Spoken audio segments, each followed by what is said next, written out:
back for Harfield. 1-0 Burnley. Scott Harfield. He's been training that recently. And all the Burnley players run to the Darwin end. Oh, what a goal! What a goal from Robbie Blake!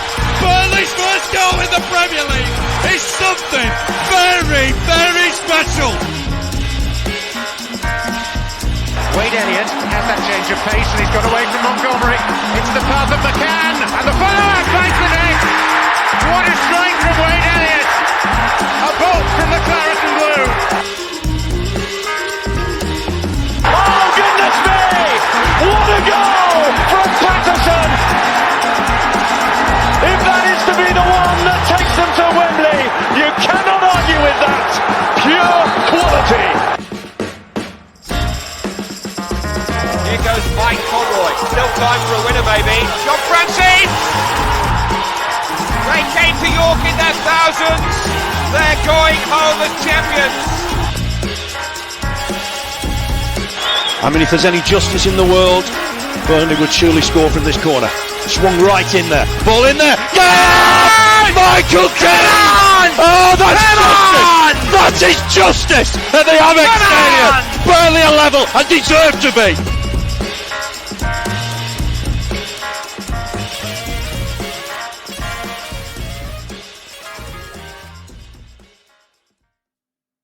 Hello everybody and welcome along to the latest episode of the Turfcast podcast pre-game show with me, Joe Redmond, ahead of this weekend's trip to the Cardiff City Stadium to take on, well, Cardiff City, obviously. But the Bluebirds, to be fair, I'm finding them as a side I can't really put my finger on at the minute.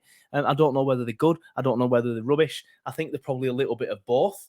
We have got a Cardiff fan waiting in the wings who will give us more thoughts and opinions on Cardiff's season so far.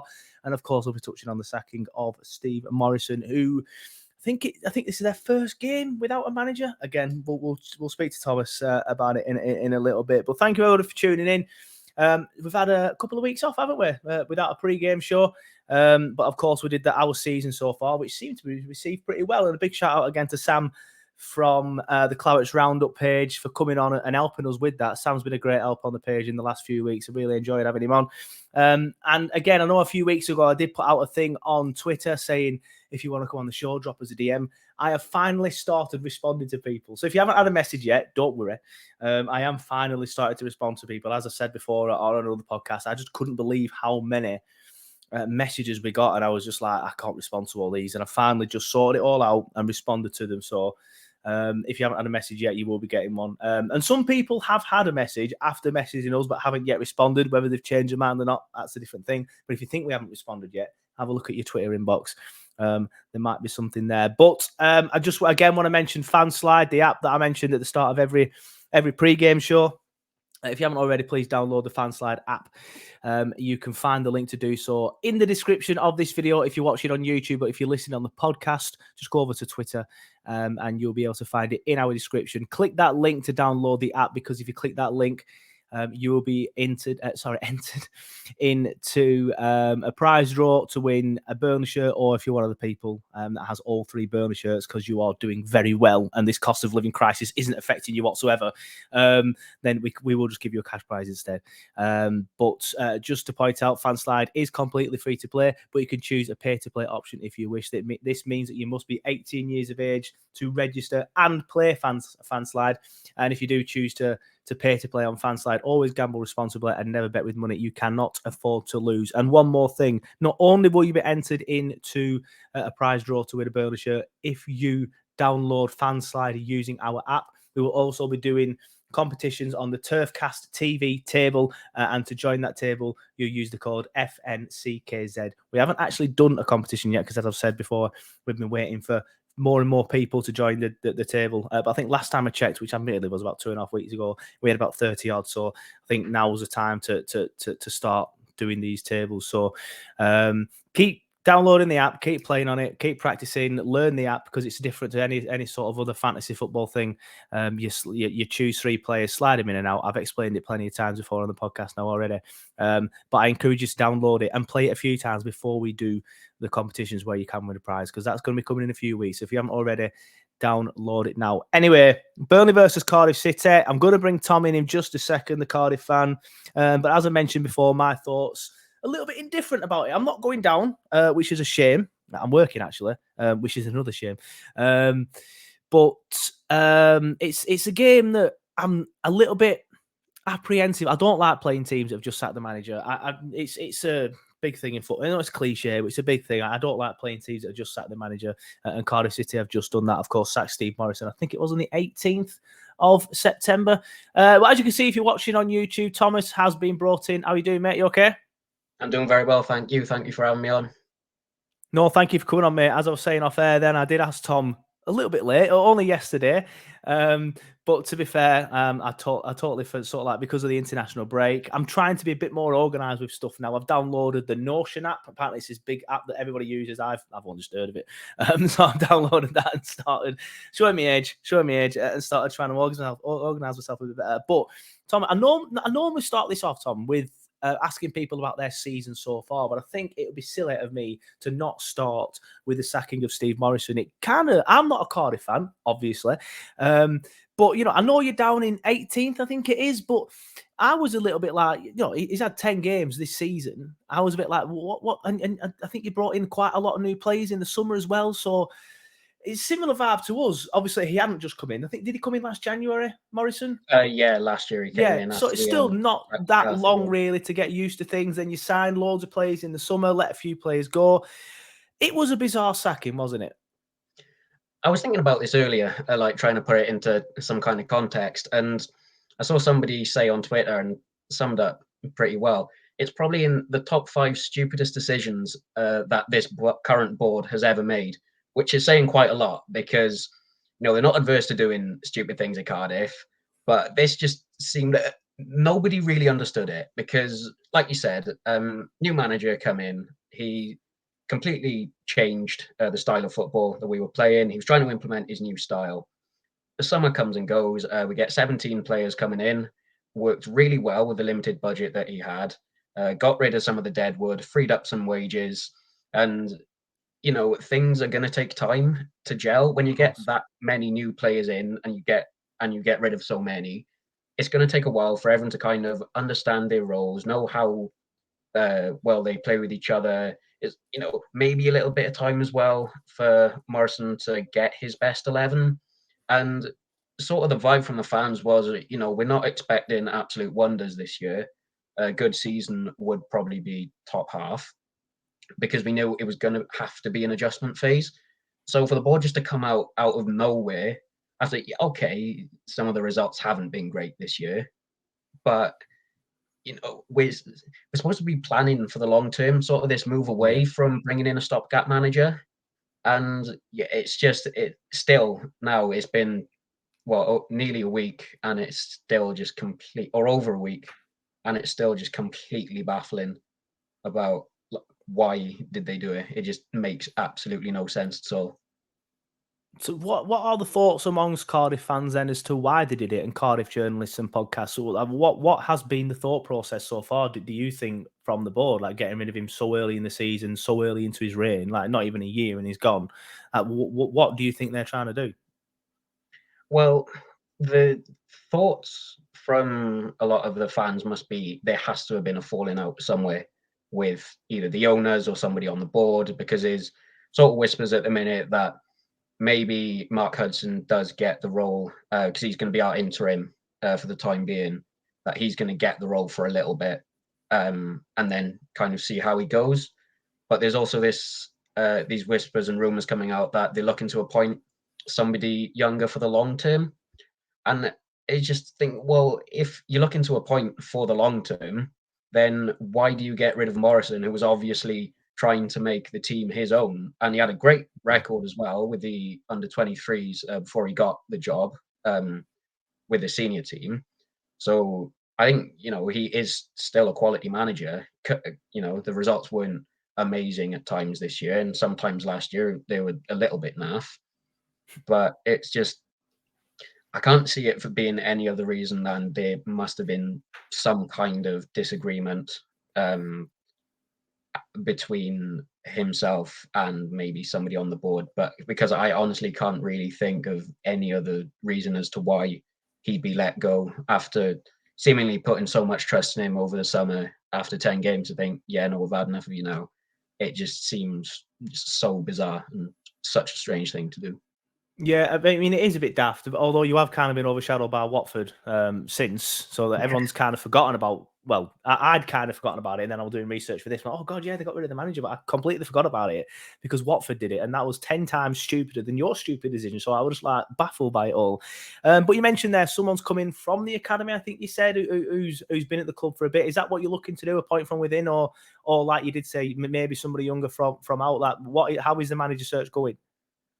We've not heard really too much about how it's going. I've only ever seen rumors and stuff on Twitter, so I assume that it's going to be with our interim for the time being, but the rumors are saying that it is going to be somebody a bit younger for the long term. I mean, we have been, even though it was a silly decision, we've been given an open goal now with Watford. So if the board aren't doing absolutely everything they can to try and get Rob Edwards in, then I don't I don't know what they're doing, because I don't think there's many at this level anyway, many better managers who would actually take the Cardiff job. Yeah, I agree. Rob Edwards would be a good shout. I think he deserves a chance at this level. I thought Watford would have been perfect for him. This isn't a Watford versus Burnley show or a Watford show, but I just find it bizarre that they've come out and said we want to do something totally different. We're going to back him. Then 10 games in the season, I do not understand that football club and the Pozzo family. They are bizarre. But you mentioned you've had a few naff results as well. I do want to chat about the season so far as well. If you're watching on YouTube, the Cardiff results so far this season, well, some of them so far this season on your screen. Started off with a decent win, albeit in a bizarre game with 2 red cards against Norwich. Then you lost to Reading, which at the time I thought was a poor result, but they've started well. I think they're currently 3rd, to be fair. So that one's probably not too bad. I do think they'll fade. Then you're beating Birmingham. Then a draw away to West Brom. A good result. We drew away to West Brom, but then the form kind of falls off a cliff a little bit here. Losing away to Bristol City 2-0. Drawing at home to Preston 0-0 again. Though that's not the worst result in the world. It's practically impossible to score against them. Then you lost at home to Luton, lost away to Millwall. Then this is what I mean. I don't know whether you're good or rubbish, because then you got flashes in the pan where you beat Middlesbrough. All right, again, Middlesbrough have started slowly, and I think they're currently in relegation zone, but they've still got good players. But then you don't back that up. You then go and lose at Huddersfield. So I'm looking at that and thinking, stop, start, but more stop than start. Is that a fair reflection? Yeah, I'd say so. It's been so hard to predict kind of which way games are going to go this year. Like, this form just speaks for itself, really. It's so odd. It's kind of what you'd expect from a team in transition with that many new bodies in. But even at the same time, I think that Middlesbrough game there pretty much summed up how strange our form's been this year, because we were 3-0 up at half time, played an absolute stormer in the first half. Second half starts, we started a bit wobbly. With 10 minutes to go, it's back to 3-2. And everyone's kind of thinking, oh, great, here we go again. This is going to end up in a draw or a loss. And then, we managed to grind out the result. So it's just been weird following us this year, because it was kind of expected that we were going to be a little bit up and down at times, but I didn't think it'd be this up and down, especially with teams like West Brom and Middlesbrough, kind of tricky places to go with, and they are decent teams. Then you follow it up with a loss to likes of Millwall and Huddersfield. It's just been really, really strange. It's been a weird old season so far. Yeah, normally I do ask questions, and I will ask the question because, basically, normally what I say is, what is your style of play like at the minute under the current, manager? But I guess you don't know how. I mean, I can't see a new interim manager coming in and then changing it completely, even if it hasn't been going well. So what sort of style have you been playing in? And after you've answered that question, do you think that your new manager is going to continue playing in a similar sort of way, or do you think he's going to tweak a few things? To be honest, I was a fan of the style. It was starting to gel, because Cardiff have always, for the last probably 5 years, since Neil Warnock and Mick McCarthy been known as this horrible hoofball, boring style of play club. But I that can was relate to that. yeah, but it was starting to change, and under Morrison, we've been starting to play much better football, where we are trying to, string passes together, play a little bit more of a possession-based game, a bit more of a passing game, and I think, it was there were flashes there that there was something decent brewing, and it just hopefully whoever the next manager is, whether it is somebody internally appointed or whether it is somebody younger coming in, I really hope that they do keep this more like possession based, just nicer on the eye football, because we've tried hard to move away from this kind of hoofball, win everything from set pieces kind of football that we were most well known for under McCarthy and Neil Warnock. But yeah, I really hope whoever comes in next doesn't revert to that, because it was seen as it worked in the past. Because now, with the window we had, it's kind of pointing towards wanting to play Steve Morrison's type of football. So I hopefully that can continue. I thought you were going to say Sean Dyche then. Yeah, no, I was going to say Sean Morrison, but he's one of our players. You know what? I found that very interesting, because everything you've just said is like Burnley, but albeit on kind of a lesser scale, because obviously you've not been in the Premier League for about, 3-4 years. Obviously, we've just dropped out of it the first season back, but we've had a certain stigma attached to us of how we play in a certain way. We're playing played in a Sean Dyche way, only wanting to hoof the ball up to Chris Wood or Weghorst, obviously in the second half of last season, or Vauxy before that.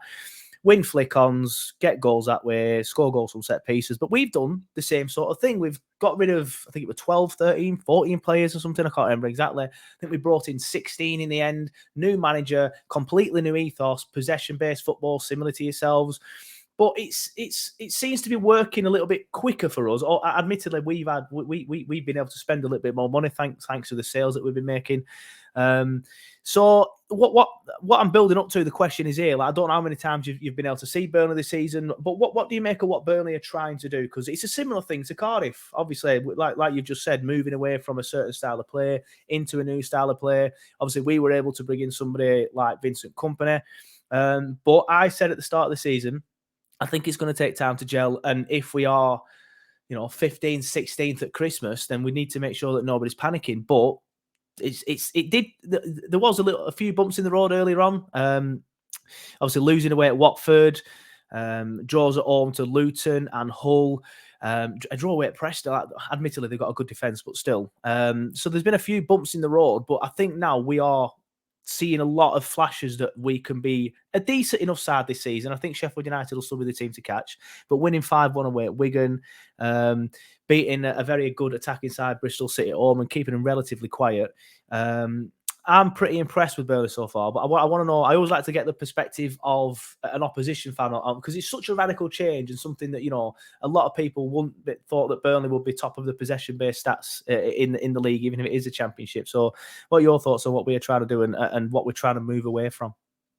I'm a really big fan of it. I was a fan of Kompany as a player. I thought he was absolutely outstanding, and I really hope that he's going to be given a fair shot at the Burnley job now, because I think he's building something quite exciting. I think from one ex-hoofball team to another, there's kind of that level of solidarity. We know that we're some of the most hated clubs in Britain because of how boring our football is. But then when this change comes, everyone's like, whoa, okay, this has come out of nowhere. But no, I'm really impressed with kind of the style that Burnley have got now this year. And I see similarities between what you guys are playing and what we're trying to do, or did try to do at Cardiff. And we just obviously didn't give Morrison more of a chance to carry on with it. But I think it could be be a decent season for Burnley this year. And like you said, I still think Sheffield United will be the ones to chase. They look really decent. But I think, you guys, not to try and, jinx anything, but looking towards a playoff finish this year, if not indefinitely the upper half of the table. Yeah, fingers crossed. I do agree with that. I think if from the start that we've had, I'll be shocked if we're not in the top 6. I would like us to be battling for top 2. I think Norwich should. They're in a good run of form, but I do think they're beatable. They had a poor start, obviously. With respect, losing to yourselves, albeit a balmy game. I think they lost 2 or 3 games at the start of the season as well. So that shows that I do feel that they are beatable. Admittedly, they've gone on a great run of form since then. So who knows? It all could have clicked for them. But yeah, focusing more on the actual game itself. Then obviously this weekend, any injuries? Excuse me, I've got a cold. I'm very surprised. I've got to 20 minutes in the podcast without coughing, by the way, because I have got a cold. But any injuries, suspensions, or anything like that to any of your players that we should be aware of? I think the biggest injury at the minute is Jamilu Collins. He's our left back we signed in the summer. And the first few games of the season, he looked absolutely incredible. I thought, if we're going to be playing this kind of possession-based football where we make use of the wing backs, he was kind of the perfect player for it. So I was really excited for the year that he was potentially going to have, but unfortunately he's torn his ACL. So he's going to be out for the season now. And in terms of probably our biggest kind of miss, I say it's Collins because he hit the ground running. And to lose him that way that early on as well, because it was still in August that we lost him, it was just absolutely gutting. And I think a lot of City fans were really gutted as well because he was quickly going to become a fan favourite. And we were excited to see how great he was going to be this year, consistently performing well week in, week out, even when we were playing a bit naff.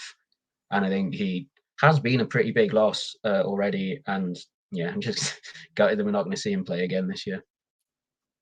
Yeah, fair enough. Does sound like a bit of a shit of that, to be fair. Especially when someone starts the season so well. Excuse me, but I'm interested on how the actual game will pan out because Burnley versus Cardiff would always be a very dull game.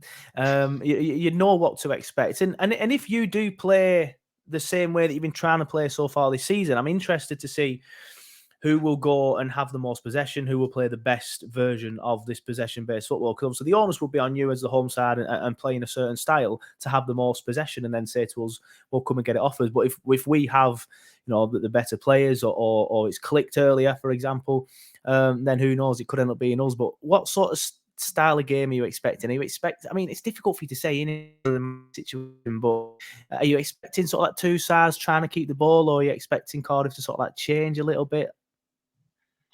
It's such a difficult one to call because we've just sacked the manager, and with how up and down we've been all year, it's pretty hard to predict from one game to the next how Cardiff are going to play. Hopefully, it is kind of that style. We're both trying to play a bit of possession football, a bit of nice football, just to more than anything, just to surprise the rest of the league. And it's like, this is Cardiff Burnley. Why are they playing this nice attacking possession style football? It's really tricky to say. I think it's going to be a tough game for both sides, mainly because we've just lost our manager, and I think some players are going to want to try and prove to the new coach, whoever that may be, whether that's an internal or external appointment, but they want to try and cement their place in the lineup.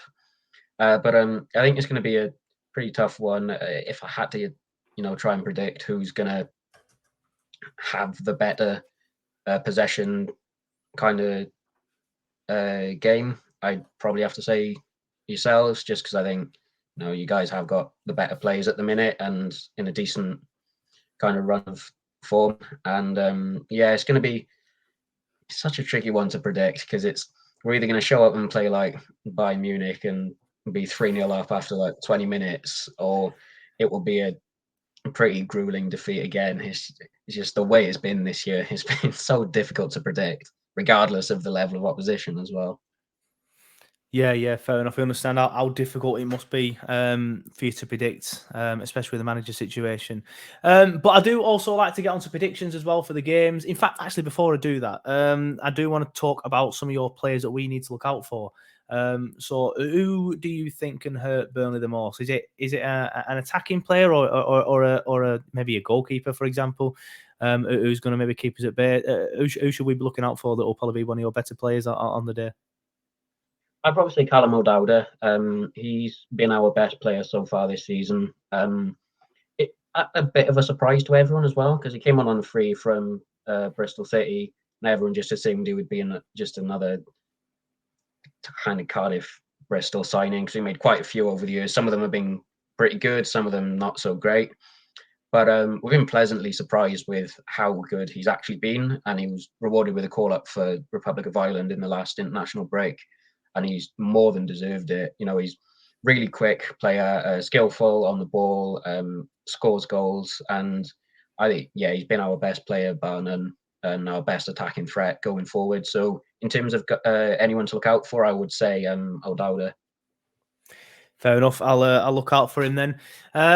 Predictions then. Obviously, we know it's going to be tough to predict. You're up and down. We've hit form, but still, there's 2 draws in there in the last 3 games. I've only lost once all season, so I'm definitely confident that we can avoid defeat. I think with Burnley, I think people just expect that, like you said about yourselves earlier, we could start really fast and blow teams away, similar to what we did against Blackpool, but we didn't blow them away because we kind of blew them back into it, our own stupid fault. And then obviously Wigan as well.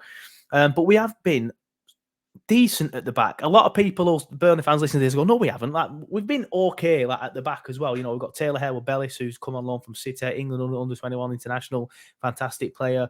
Morrison, who divides opinion, but for me, he's a good goalkeeper. And then you've still got, then you've got Bayer, and then you've still got the likes of Charlie Taylor, who can play in there, Connor Roberts, who admittedly hasn't had the best season, actually. I do quite like our defence. So, but having said that, we do tend to concede silly goals, but I do think they'll eventually be ironed out. But I'm going to predict a 2. I don't know. I'll go 2-1. I think a 2-1 Burnley win, just simply because of the way you are at the minute. I think it's all a little bit up in the air, but some Burnley fans will be saying, "Oh, we never beat teams that have just sacked the manager." It's the biggest cliche in football, isn't it? It could go either way for you. You could be absolutely dog and just be like, "What's going on here? We ain't got a clue why we sacked Morrison." Or you could be like, "Right, why have you done this? We need to play for this club now and show that they've made a bad decision." But yeah, I'm going to go 2-1 Burnley. I do think it'll be tough though. I think you'll try and possession us. But West Brom did a similar thing, and we did quite well hitting them on the counter attack, and we're unlucky to draw that game. To be fair, so I have seen that we can play in 2 different ways. But what's your prediction for the match? I'm going to go a high-scoring draw. I think it'll be 2-2.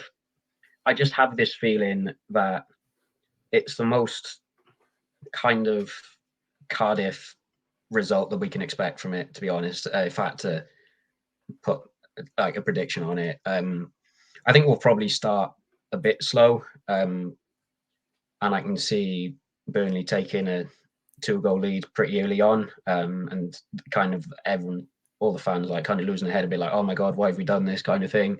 But it's weird. Like, whenever we recently have like sacked a manager and then played the first game since with a new coach, or have brought an interim in, like Neil Harris's first game was 2-2 after being 2-0 down at Charlton. And Mick McCarthy's was the same at Barnsley. And I just have this feeling that we're going to be really, really bad to start, but then finish really strong and make people think, "Oh, yeah, you know, we could have easily won that," because it's just peak Cardiff, to be honest. So I'm going to go, 2-2 draw. To be fair, we've had one of them already this season. We went 2-0 up really early on against Blackpool, as I've just mentioned. Give them a sloppy goal. Muric passing it back to Cullen, who miscontrolled it. Again, I'm not going to get into the debate about whose fault that was again. But then Blackpool scored a goal, and then we went 3-1 up. And you know, I remember thinking, "Oh, we should see this out," and then we just capitulated because they started attacking us and we didn't know what to do. So, if we get the crowd on your back, then we could capitalise on that. But again, if you then respond quickly and then a similar thing to Blackpool, then who knows? We could see a similar thing there. But thanks for coming on, Tom. You don't actually have a podcast, do you? Unless you do. I've been told that you don't. I was saying to Tom off air, I'm in like a championship podcast group chat thing on WhatsApp, which was made by, I think, the lads at Roker Report, who it's probably the biggest podcast in the championship, to be fair. And there's loads of fans in it, but there's no Cardiff fans in it. There's no Bristol City fans in it, no Preston fans in it. And obviously, we played them three, the last three, so I've been struggling to get people. But thankfully, Tom came recommended from the lads there, despite not having a podcast. But Tom, they just want to let everyone know where they can find you if they want to see some of your ramblings on Twitter or things like that. Yeah, so my name's Tom, and if you wanted to follow me on Twitter, you can find me at Thomas Taylor 4. That's Thomas without a H. And I have my own blog as well called the Sport Addicts Corner, where I post onto that about football, but I also do loads of stuff about rugby, Formula One, boxing, American football, so just all kind of sports in general, really. So if you're into any of that and think sounds interesting, then feel free to go and give it a read.